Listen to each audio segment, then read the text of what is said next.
Faly miarabasika rehetra indray tratra izao fotoana manokana izao.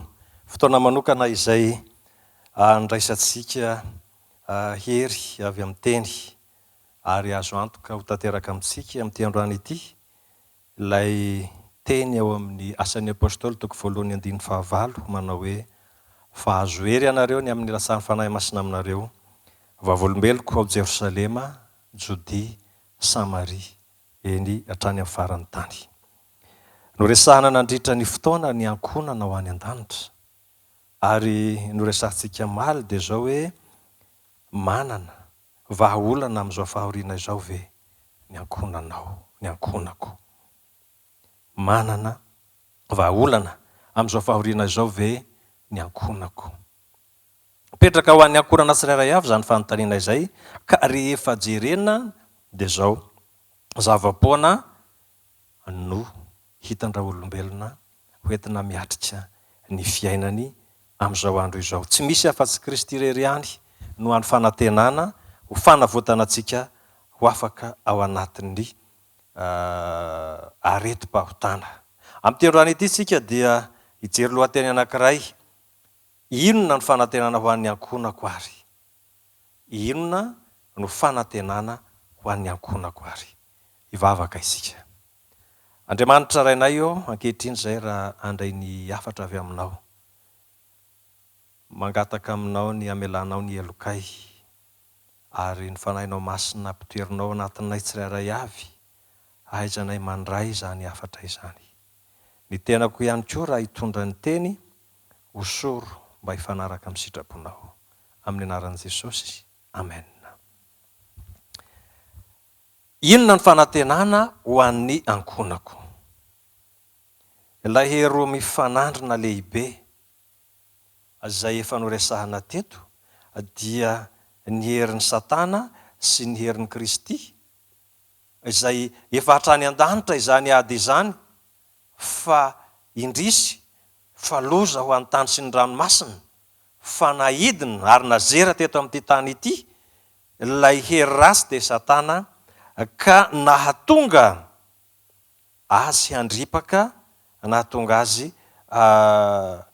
hamitaka eto amin'ny tany izay honenantsika. Hery roa zany no mifanandrina eto, dia ny herin'ny tsara sy ny ratsy, herin'ny Satana sy ny herin'ny Kristy. Ilay tenin'ny Kristy dia hoe ho faty raha mihinana ilay voankazo voarara, fa Satana kosa dia ny teny manao hoe tsy ho faty tsy akory ianareo. Manoloana an'izay dia manana safidy ngeza be ny ankonana amin'ireo safidy roa reo, ary reo roa reo ihany, tsy misy eo anelanelany, fa safidy roa ihany. Ny vahaolana ho an'ny ankonanao, ho an'ny ankonako dia ny Mateo 2:20.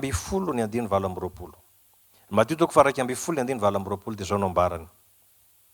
Mankanesa ty amiko ianareo rehetra izay miasa fatratra sy mavesatra entana, fa izaho no hanome anareo fitsaharana.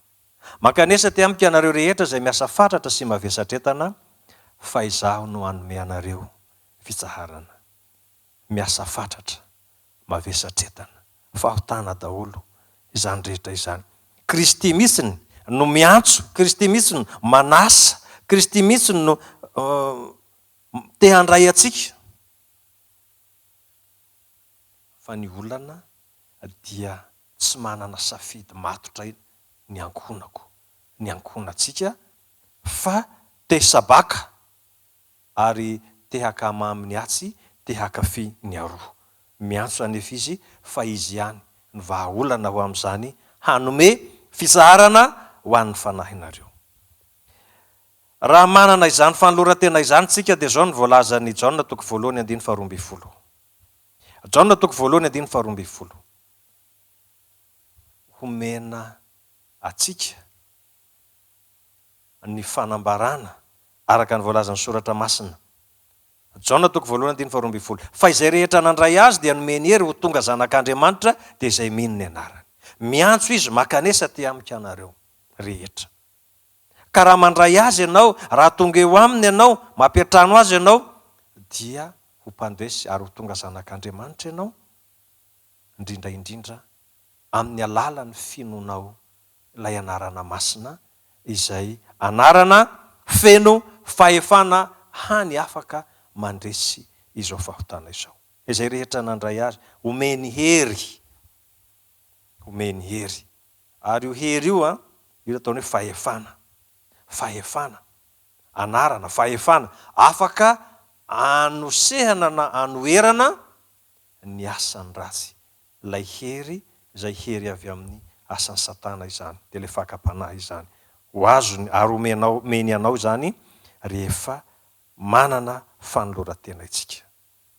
Mahaiza misafidy, mahaiza misafidy fa ao amin'ny bokin'ny Mika toko fahaenina ny andininy fahavalo, Mika toko fahaenina ny andininy fahavalo, zao no ambarany: ry olombelona, efa naseho anao izay tsara sy izay lainy Jehova aminao dia izao ihany, ny hanao ny marina sy ny ho tia famondram-po ary ny anaraka ny Andriamanitrao amin'ny fanetretena.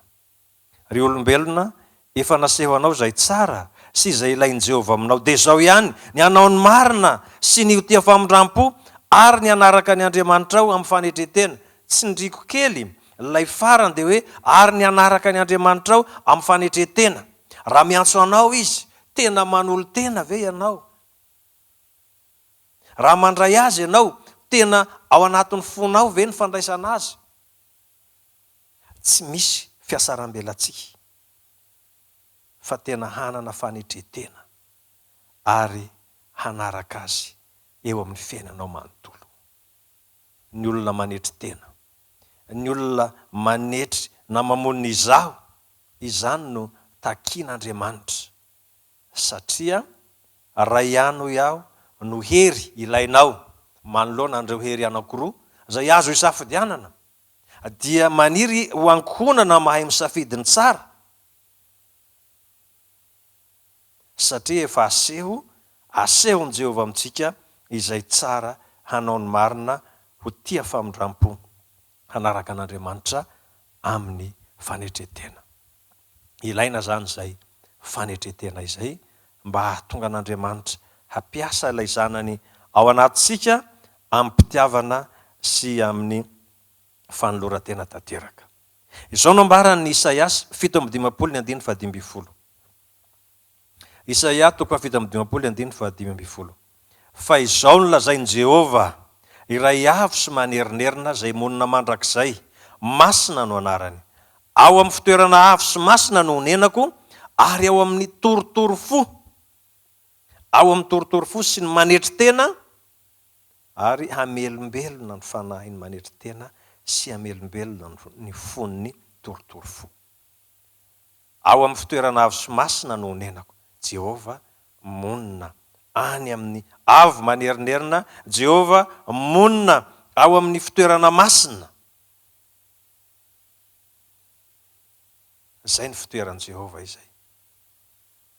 Fa izao maniry ihany koa izy, maniry ihany koa izy honina amin'izay torotoro fo, maniry ihany koa izy honina amin'izay manetry tena, ary hamelombelona ny fanahy ny manetry tena, hamelombelona ny fo ny torotoro. Manana planina tsara be ary drafitra tena matipaika Andriamanitra hanampiana ny taranak'olombelona lavo. Anao ny safidy, any ankonanao ny safidy, na safidy ny tsara ianao na safidy ny ratsy. Ny Apokalipsy 7:7-12 dia miresaka. Ny Apokalipsy 7:7-12 dia zao no ambarany: fa hoy ianao manan-karena sy efa nila ny ari-fananana be aho ka sy manan-java mahory, zay le firehariana, zay le fametrahana hery anankiray izay mifanohitra amin'ny herin'Andriamanitra. Manan-karena, ny ari-fananana, tsy manan-java mahory. Zay ilay vahaolana hoentin'olombelona. Fa Andriamanitra dia miteny fa izao kanjo tsy fantatsika, fa izao no ambaran'Andriamanitra ianao lay ory. Ianao lay milaza manan-karena, ory ianao. Ianao lay milaza manana fananana be, mahantra ianao. Ilay ianao milaza tsy manan-java mahory, malahelo, jamba, mitanjaka ianao. Zay. Raha mirehareha itsika amin'ny avonavona, tsy mahay manetry tena, ary fomba ny fiainan'ny Satana izany fiavonavonana izany, dia isin'Andriamanitra amin'ny alalan'ny teniny ihany koa, fa ianao dia ory, ianao dia mahantra, ianao dia malahelo, ianao dia jamba, ianao dia mitanjaka. Maro mbola manome vahaolana ao anao izy, manoloana izany toe-javatra izany, mividiana ireto zavatra sarobidy reto aminy. Voalohany, mividiana volamena voadio tamin'ny afo mba hanan-karena ianao. Volamena voadio tamin'ny afo mba hanan-karena. Lay finoana miorina ao amin'ny Kristy. Izany volamena nidiovina tamin'ny afo izany.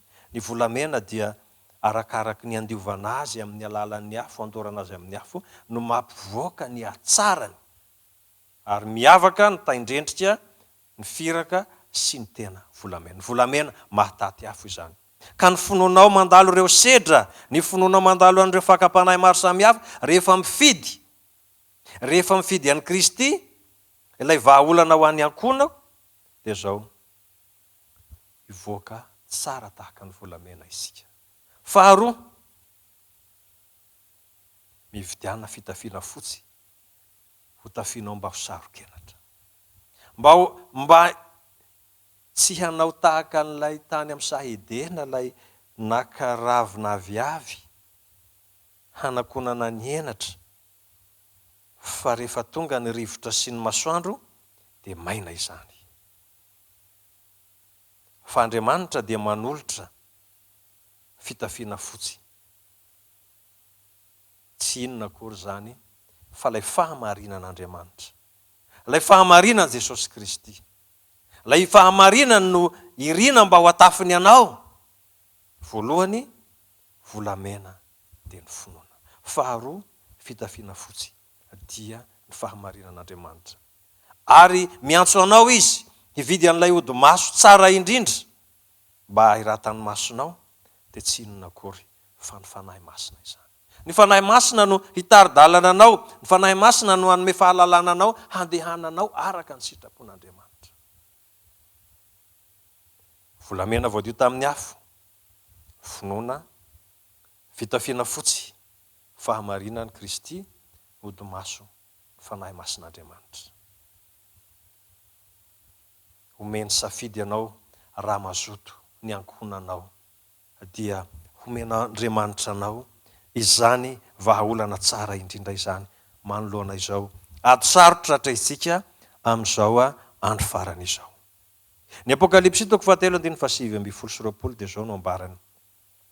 Zay rehetra tiako no anaritra sy faiziko, koa dia mahazo toy ianao ka mibeba.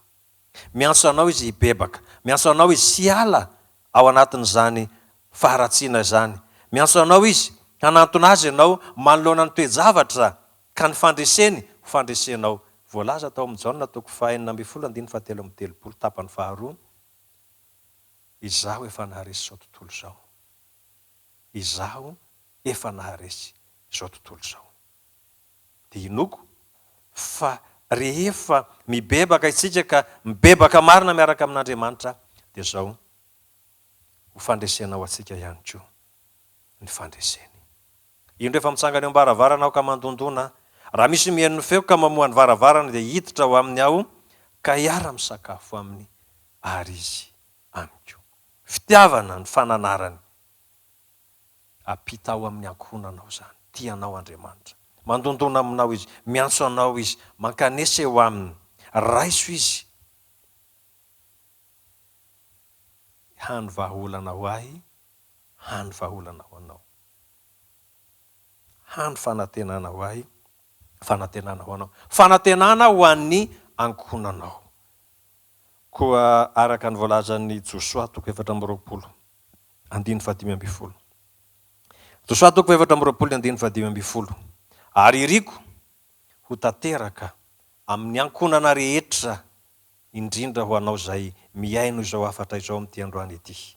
dia izao no ambarany.